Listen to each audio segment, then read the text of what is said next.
Hi, முருங்கைக்கீரை ஃப்ரெஷ்ஷாக நம்ம மரத்துலேயே பறித்து நிழல் காய்ச்சலில் காய வச்சு அதுக்கப்புறம் அரைக்கிற அன்னைக்கு மட்டும் வெளியில் காய வச்சு இந்த மாதிரி நல்லா மொறுமொறுப்பாக வந்ததுக்கப்புறம் நான் அரைச்சி எடுத்து இதைத்தான் நான் இட்லி பொடிக்கு கொடுத்துட்ருக்குறேன். நிறைய பேர் வாங்கிட்டு நல்லா இருக்குன்னு சொல்லி நிறைய பேர் பாராட்டுறீங்க. நிறைய பேர் கிலோ கணக்கில் வாங்கிட்டு இருக்கிறீங்க. டேஸ்ட்டாக இருக்குது, நல்லா இருக்குன்னு சொல்லிட்டு.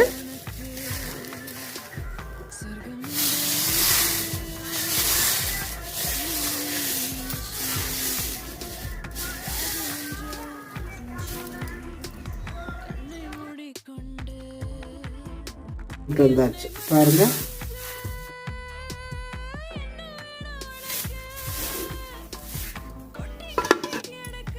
இந்த பொடி உங்களுக்கு இட்லி பொடியாக வேணும்னாலும் வாங்கிக்கலாம், பருப்பெல்லாம் சேர்த்து அரைச்சது.